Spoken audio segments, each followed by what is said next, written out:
They logged it as a relic before the scan completed. The Galactic Council's command amphitheater shimmered with layered hololiths as the USS Blackstar drifted into resolution, its silhouette heavy and inelegant against the symmetry of 9,000. 800 Council warships. The admirals did not lean forward. There was no need. The ship's outline told its own story. Thick armor plates bolted in visible seams, exposed weapon housings along a blunt spine, no radiant field geometry, no ceremonial flares. It looked industrial, out of date. A sensor officer read the mass. Aloud. 17.9 million tons. Soft laughter followed. One admiral waved a hand, and the display annotated itself. Kinetic apertures confirmed, thermal reactors detected, minimal exotic emissions. A combat AI assigned a threat. Index of 0.04 relative to a standard Council cruiser. The ship was categorized as symbolic resistance, something a lesser species paraded when it wanted to look brave before surrender. Processing candidate, the presiding admiral said, and the word propagated through the system like a settled verdict. They widened the scan cone. No escort fleet rushed to the Blackstar's side. No defensive lattice flared to life. 67 faint transponder signatures registered at extreme range, scattered across 2.6 million kilometers, their spacing irregular and unrefined. The dispersion was interpreted as panic. Council doctrine favored elegance, tight arcs, layered, screens, perfect overlap. What they saw instead looked like indecision frozen into metal. Primitive. Deeper scans mapped the Blackstar's internal volumes. Crew count stabilized at 2014. Life signs steady. No evacuation protocols detected. No power spikes, suggesting desperation. The ship held vector, nose square to the Armada, as if mass alone were sufficient defense. One admiral noted the absence of shield harmonics and logged it as a cultural deficiency. Another flagged the layered armor voids as inefficient construction, wasted space that would only accelerate failure once energy fire struck. Processing authorized. Compliance timelines populated the board automatically. First volley in under 3, in minutes. Hull breach projected at 90 seconds after contact, casualty estimates scrolled without pause. The Empire had done this too many times for ceremony. Civilizations did not resist outcomes. They resisted moments, and moments were easily erased. A junior analyst hesitated, pointing out that the Blackstar's power curve was flat, no oscillation, no build-up, holding steady at a level too low to support any known shield system. The concern was dismissed. Low output meant low capability. The Empire did not fear ships that refused to shine. They prepared a compliance broadcast anyway, translated into 12 languages, patient and instructional. It explained the benefits of orderly submission, the protections afforded to cooperative populations, the efficiencies of integration. The Blackstar did not acknowledge receipt. It did not alter course. One ship. The words appeared as an annotation, not a warning. One ship against an armada that filled the system with controlled light. The admirals allowed themselves a moment of professional ease. This encounter would be archived as a footnote, a reminder that even latecomers eventually learned the same lesson. Weapons charged along the forward line, energy reservoirs climbing toward demonstration thresholds. The presiding admiral authorized a measured opening, 12% output, enough to make the point without damaging salvage. The order rippled outward, clean and confident. Across the void, the USS Blackstar remained still, armor turned squarely. Toward its judges, no signals raised, no pleas offered. It waited as if the outcome were already decided, just not in the way the Council believed. The reply interrupted the compliance broadcast mid-sentence. Council channels folded into a single priority stream as the USS Blackstar asserted link authority without encryption tricks or diplomatic handshakes. The signal carried no anthem, no insignia. A single visual resolved.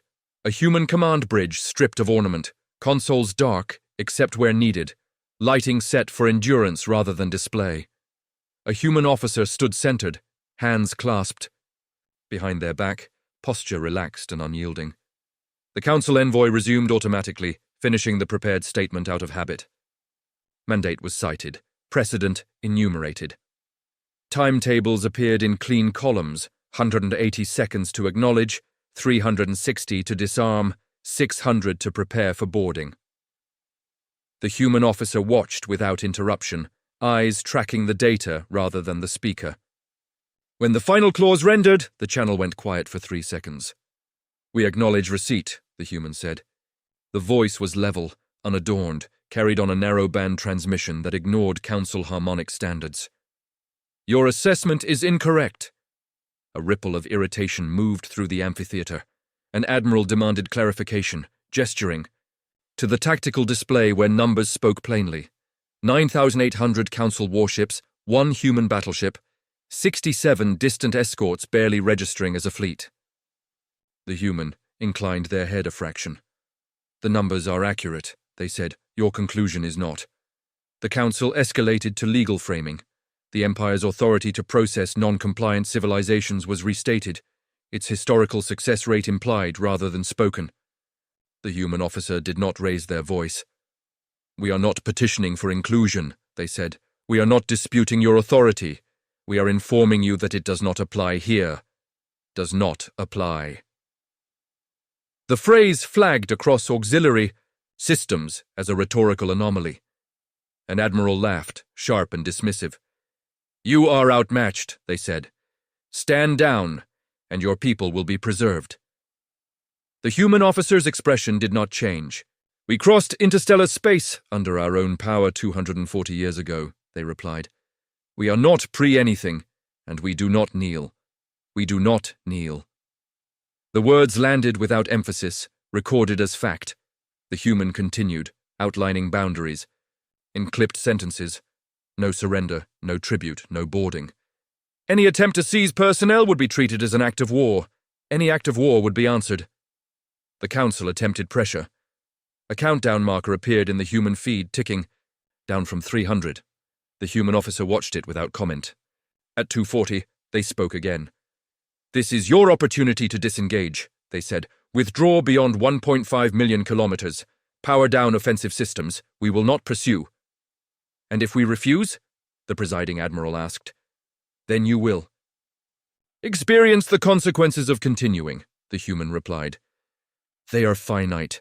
At 180, the council issued its final compliance prompt, stripped of nuance by automation. The human officer waited until the last syllable rendered, then closed their eyes briefly, as if concluding a routine briefing. "We do not kill prisoners," they said. "Plan accordingly." The channel cut. The USS Blackstar did not move. Across the tactical display, 67 distant human signatures adjusted vectors by fractions of a degree, acceleration curves smoothing into alignment. The council dismissed the motion as noise. Weapons charge indicators climbed toward demonstration thresholds, clean and inevitable. The Empire had been warned. The opening fire was calibrated to instruct, not destroy. 3 council cruisers released. Coherent energy lances at 19,000 kilometers, output capped at 12%. Spectra tuned to overload any known defensive lattice. The beams crossed the void in disciplined alignment and struck the USS Blackstar dead center. The amphitheater waited for the familiar cascade. Shield bloom, harmonic spike, catastrophic failure. None came. Energy impacted armor, not fields. Armor, light. Washed across the Blackstar's hull and vanished into the seams the council had dismissed as crude construction. Thermal sensors flared, then flattened. Radiation bleed through decayed below background in 0.9 seconds. Internal temperatures peaked and stabilized in controlled cycles. Damage assessment populated the display and stalled at 0 confirmed penetrations. No effect. A second volley followed from 6 ships, output raised to 30%, frequencies staggered to induce resonance. The battleship disappeared inside overlapping, glare bright enough to throw hard shadows across nearby hulls. For 2.7 seconds, the target was nothing but light. When it cleared, the Blackstar was still there, its outline unchanged.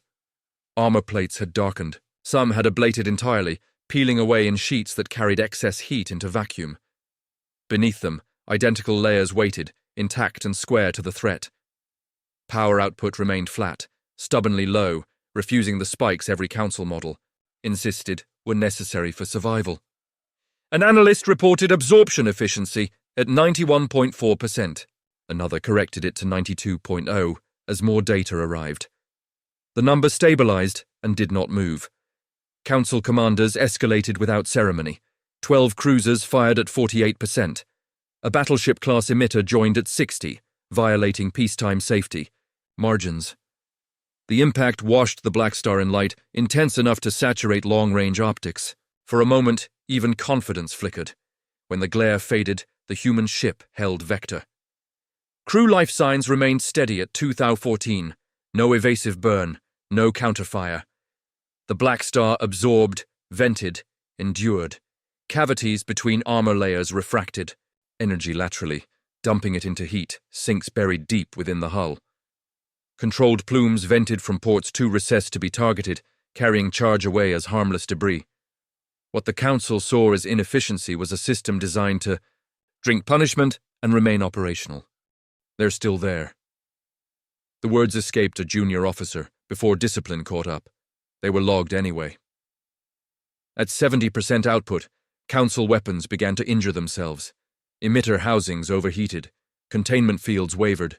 One cruiser dropped out of formation to vent plasma, its captain filing a damage report that listed target persistence as the primary fault. The admirals ordered a brief pause to reconfigure firing solutions, irritation edging toward disbelief. During SAW, the lull, sensors registered motion. 67 human signatures adjusted vectors again, this time by measurable margins. Acceleration curves rose smoothly, without spikes, without hesitation.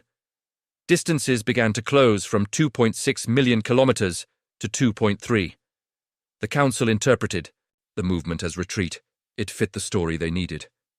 The Blackstar transmitted a single burst of telemetry, unencrypted and narrowband, impact graphs, absorption curves, a flat line annotated with a timestamp, efficiency acceptable. The phrase spread through the amphitheater faster than any alarm. Council commanders authorized one final demonstration volley at 85% to end the anomaly. As weapons charged, an elder strategist stared at the absorption curve. At the way, it refused to climb, no matter how much energy was poured into it, and felt something cold settle behind their eyes. If this was acceptable, they wondered, what had the humans built it to endure? Across the void, the USS Blackstar held course, armor steaming faintly, acceleration climbing with patient certainty. The Council had fired to make a point. Instead, it had proven one. They did not evade the next volley. They advanced into it. Council weapons surged toward 85% output, beams flaring with unstable brilliance as safeties strained. The USS Blackstar took the fire squarely, armor venting heat in disciplined plumes, and then its drive curve changed. Not in a spike, in a slope. Acceleration climbed smoothly past thresholds Council physiology could not survive, 6G, 9G, then stabilizing at 12 G. At that acceleration, doctrine predicted structural failure and crew liquefaction. Council sensors recalibrated twice before accepting the numbers. The Blackstar closed from 19,000 kilometers to 15,500 in seconds. Vector unwavering, profile unchanged. Crew life signs held steady. No alarms. No course correction. The ship was not dodging fire. It was shortening the equation. Then the rest, if the human fleet moved. 67 signatures flared across the tactical display, each entering acceleration ramps that shared nothing but intent. Vectors diverged, crossed, and recombined in patterns. Council formation models could not resolve in real time. Human ships slid through volumes of space doctrine marked unsafe, passing within tens of kilometers of Council hulls without collision, timing separated by fractions of a second. What the admirals had labeled panic revealed itself as lattice geometry, pre-computed and patient. Distance counters began to fall. 14,000 kilometers, 11,800, 9,600. Council captains ordered minor corrections to preserve elegant arcs. Those corrections collided with one another as human vectors occupied the space they required to maneuver. Fire control solutions lagged. Targeting computers struggled to track acceleration profiles that did not peak or pulse, but held constant, relentless. At 12G, the humans did not outrun Council weapons.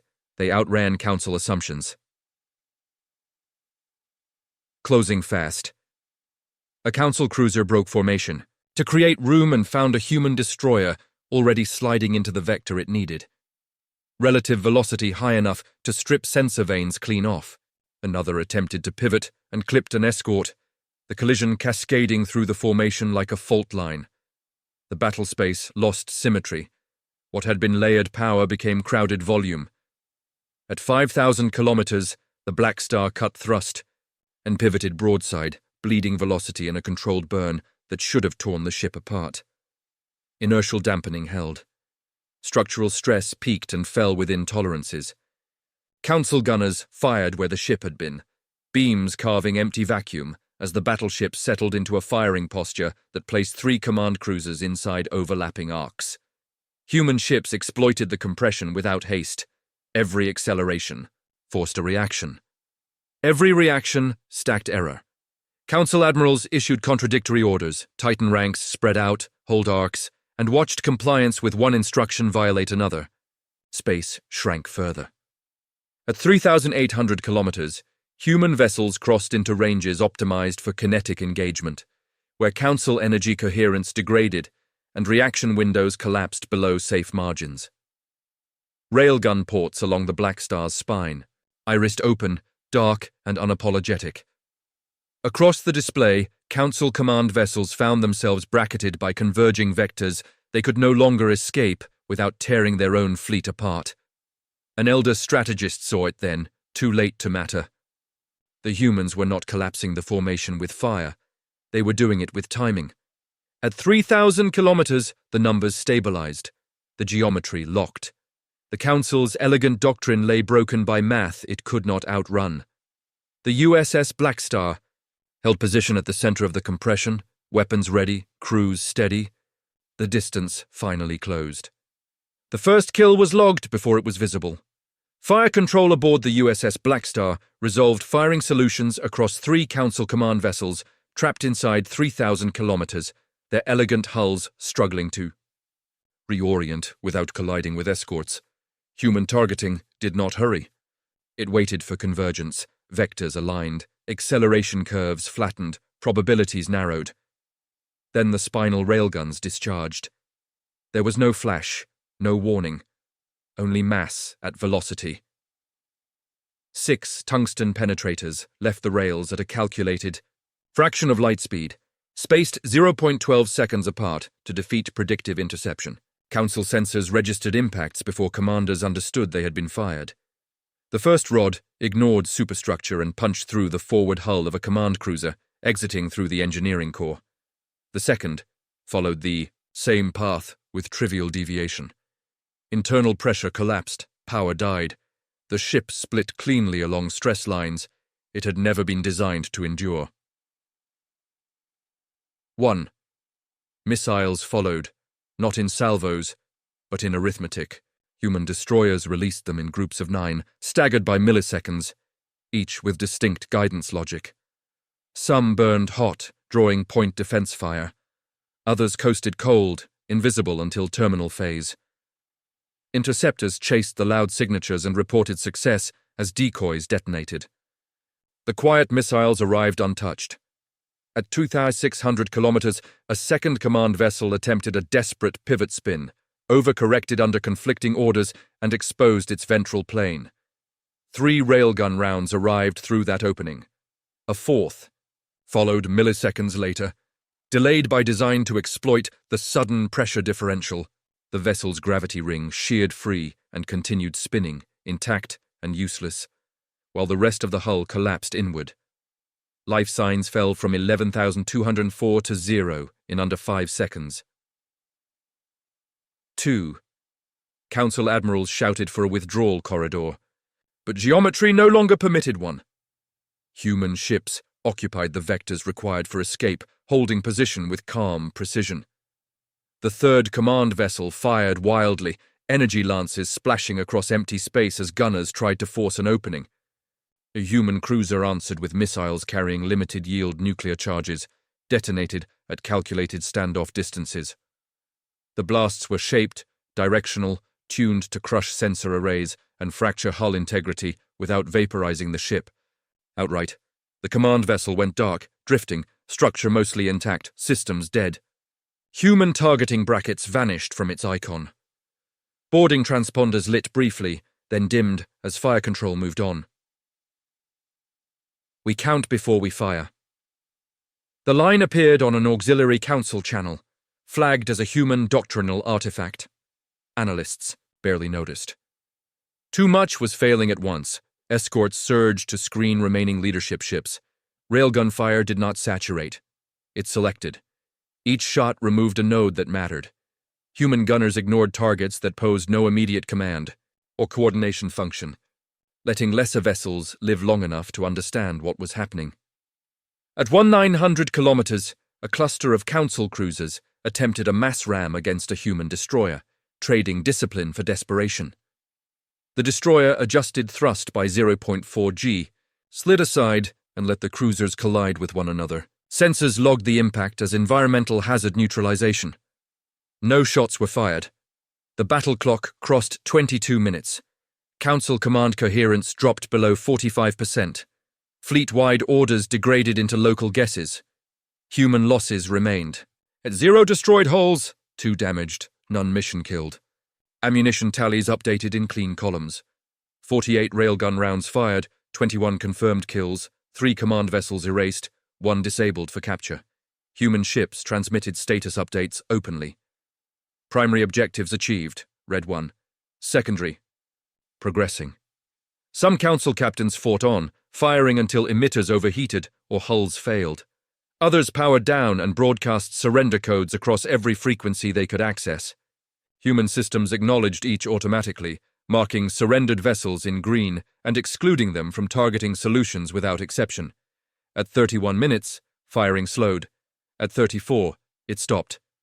Not because the council fleet was gone, but because the math was finished. What remained floated in disordered clusters, leaderless, weapons cooling, damage reports cascading faster than they could be read. Human ships held position. Railguns fell silent. Missiles went cold. Boarding craft remained. Docked. The void settled into a quiet, punctuated by drifting debris and the slow tumble of once untouchable flagships. Across the battle space, the council learned the difference between firepower and accounting. The guns went quiet by command, not exhaustion at IMUJHM Twike. 34 minutes and 18 seconds, every human firing solution cleared simultaneously. Rail capacitors bled charge into sinks. Missile bays sealed. Across the compressed battle space, council crews waited for the next calculation and did not receive it. Instead, a transmission propagated outward from the USS Blackstar, broad spectrum, unencrypted, riding military and civilian relays until it spilled beyond the system. The image was familiar. The same human officer from first contact, framed identically, posture unchanged. No triumph, no threat. "This engagement is paused," they said. "Compliance fire has ceased. Council commanders braced for terms of erasure. None came. We are broadcasting under interstellar law," the officer continued. Data panes unfolded beside them, stark and readable. Definitions rendered cleanly, thresholds highlighted. First, the practice of chattel slavery is prohibited, effective immediately. Any vessel or installation engaged in the transport, processing, or ownership of sentient beings is designated a criminal entity. Across the council fleet, internal alarms triggered as registry codes lit red. Cargo holds that had never appeared on tactical displays now pulsed with warning overlays. Labor manifests auto-flagged. Second, the officer said, surrender is protected. Any ship that powers down offensive systems, transmits standard distress and surrender codes, and holds position will not be fired upon. Boarding will be conducted only to secure weapons and render aid. We do not kill prisoners. The line propagated without emphasis, reinforced immediately by action. As more Council ships powered down, their icons flipped green. Human targeting brackets vanished without delay, even when green hulls drifted through. Optimal firing solutions, no exceptions registered. "Third," the officer said, "there will be trials." The word landed heavier than any weapon. "Command authority does not exempt individuals from accountability. Evidence has been recorded. Jurisdiction will be asserted. Sentences will be imposed by courts, not fleets." A council legal attaché attempted interruption, citing sovereignty and ancient accords. The transmission did not pause. "Sovereignty does not extend to enslavement," the officer replied. "Accords that permit it are void." Numbers scrolled beneath the image, calm and unavoidable. Enslaved populations flagged for liberation, 5.0 million. Vessels designated for seizure, 329. Command personnel detained pending trial, 196. Humanitarian transfer window, 72 hours. Human ships began to move again, not toward targets but toward survivors. Boarding craft launched in controlled numbers, medics visible through viewports, weapon safeties engaged. Damage control drones swarmed crippled council hulls to stabilize atmospheres and prevent cascading failures. A human frigate altered thrust, by fractions of a degree to shield a powerless cruiser from debris, accepting minor hull scarring to prevent further loss of life. The officer concluded without flourish. "You mistook restraint for weakness," they said. "This is restraint." The channel closed. In the silence that followed, Council crews took stock of a reality their doctrine had never prepared them for. The battle had not ended because humanity was finished, but because it had decided the killing was no longer required. Weapons cooled, green markers spread. Surrender codes multiplied.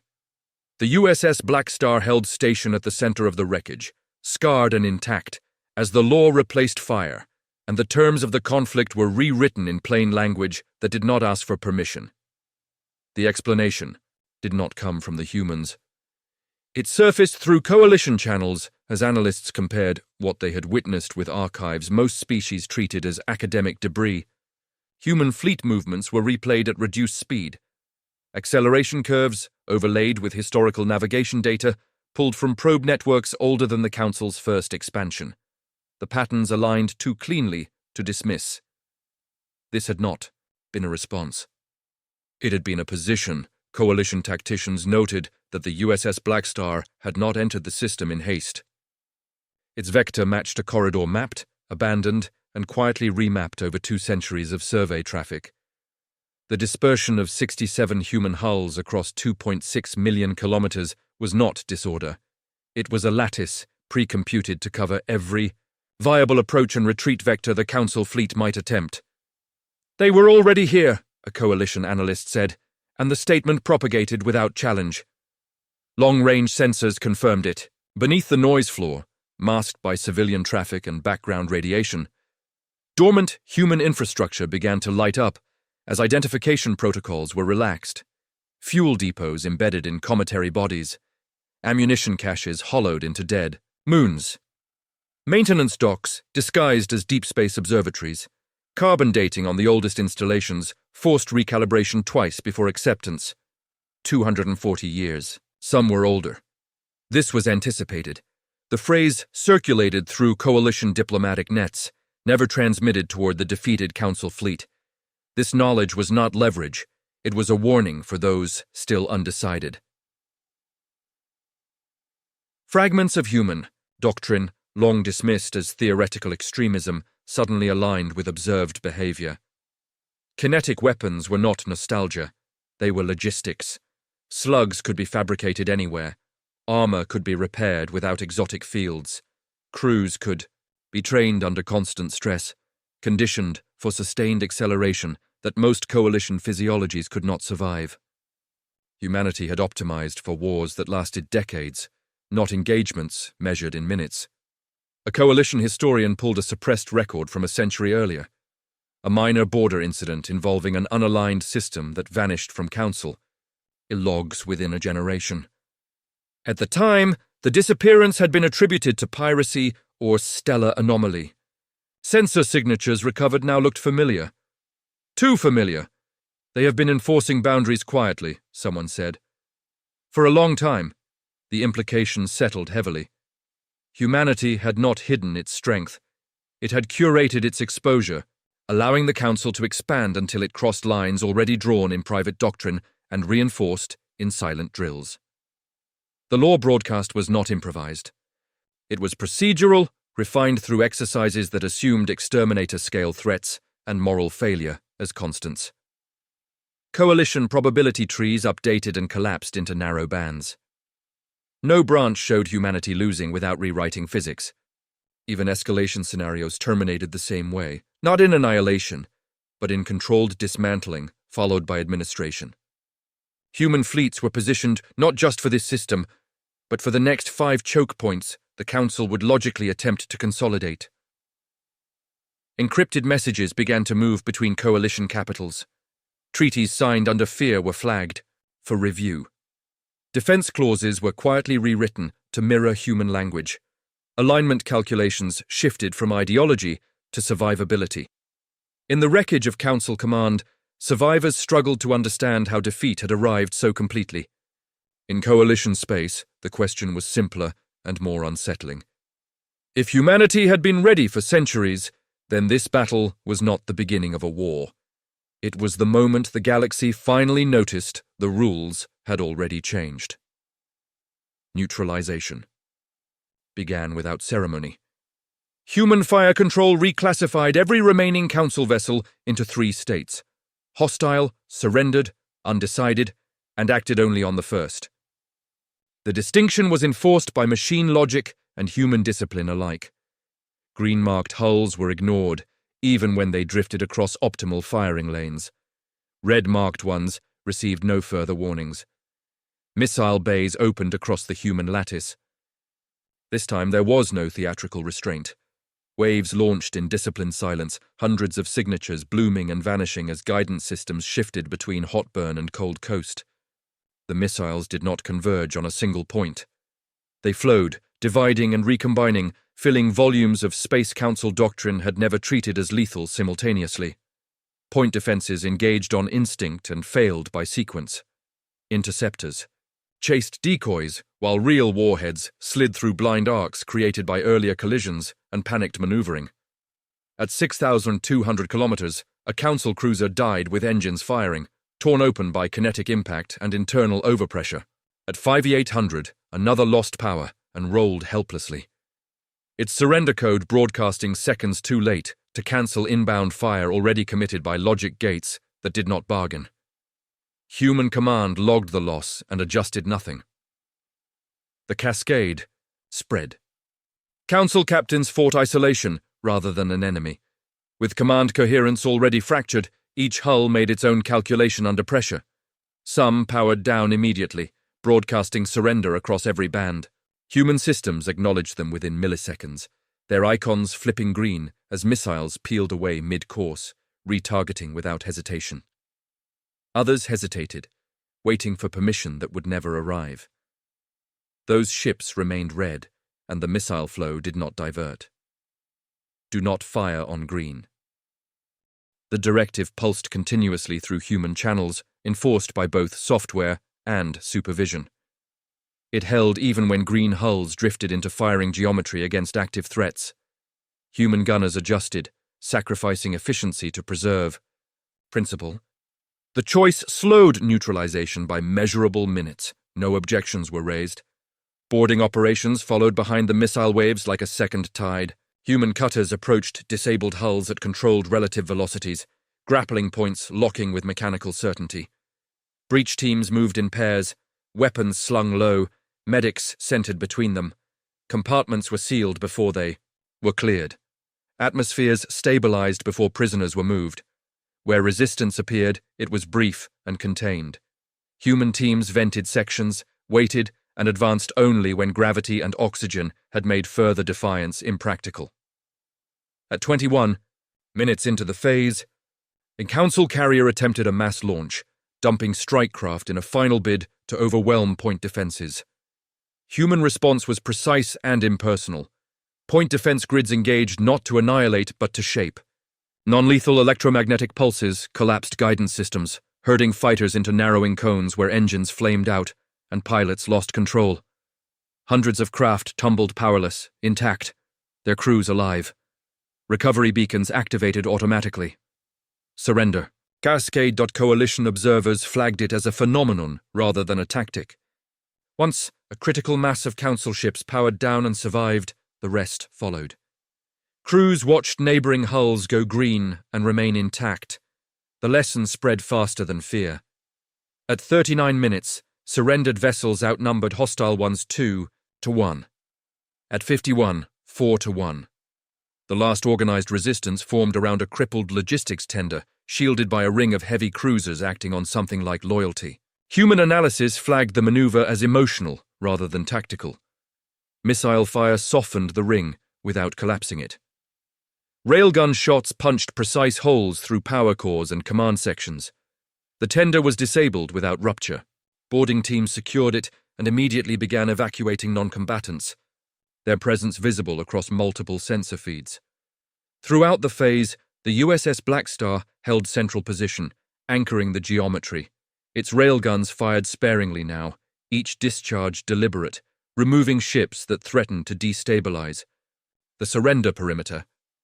Ammunition tallies updated in clean columns, missiles expended 318, railgun rounds 22 additional, nuclear charges 0 during this phase. Human losses remained unchanged, no destroyed hulls, 2 damaged, none mission killed. At 68 minutes, the final hostile icon blinked and turned green.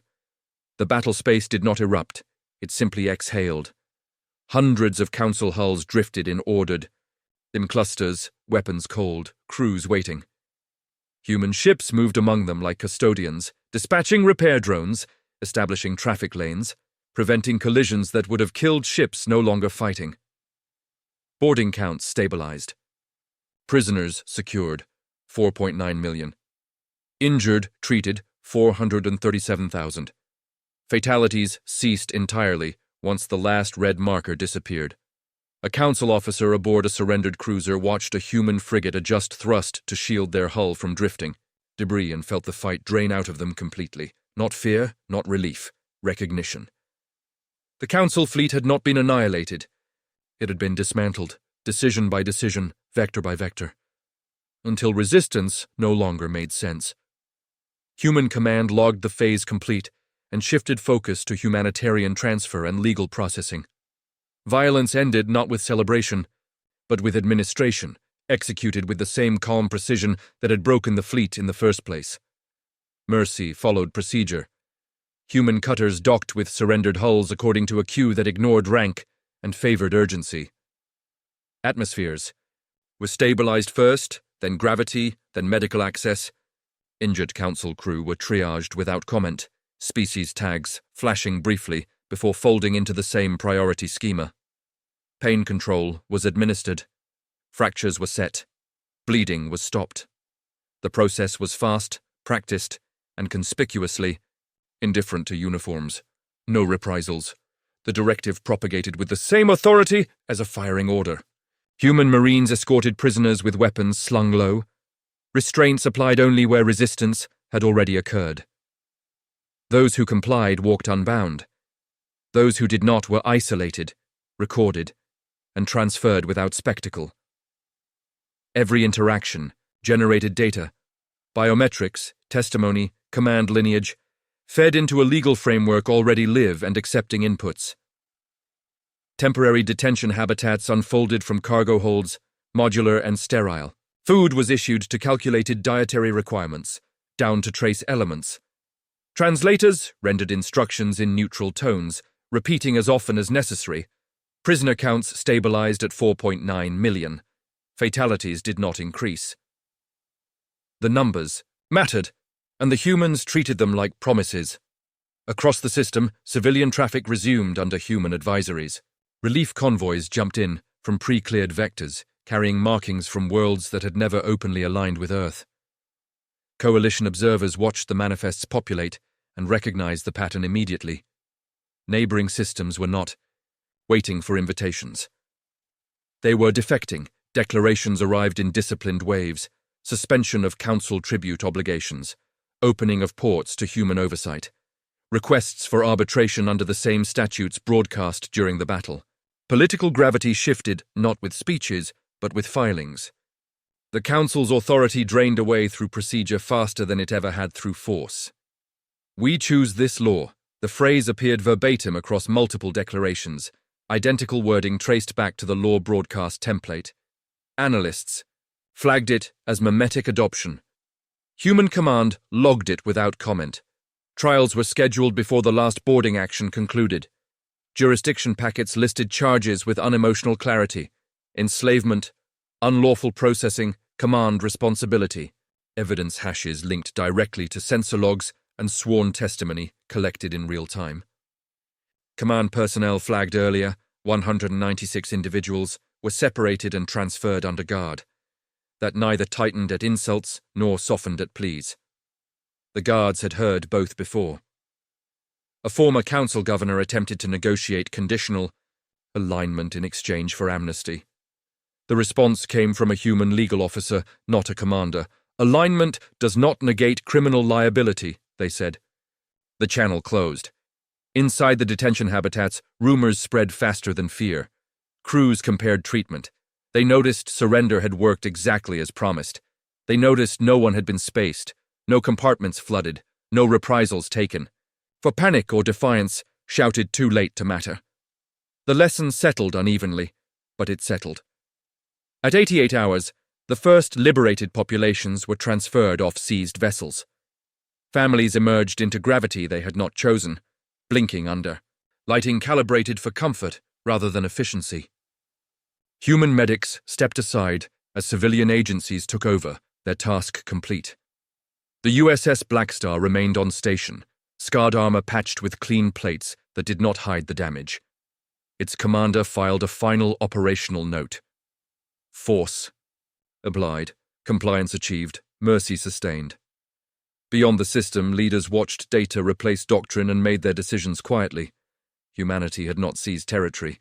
It had offered an order and demonstrated with meticulous restraint what followed when that order was accepted. The quiet arrived too cleanly to trust. Debris fields stabilized into predictable orbits.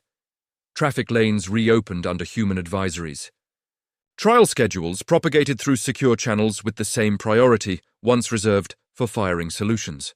From a distance, the system looked orderly again, as if violence had been a brief interruption rather than a defining act.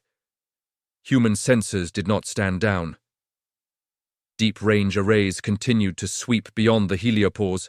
Baselines stretched across millions of kilometers, listening for patterns that did not belong. At 114 hours post-engagement, one array returned a result that failed classification. Not a ship, not a fleet.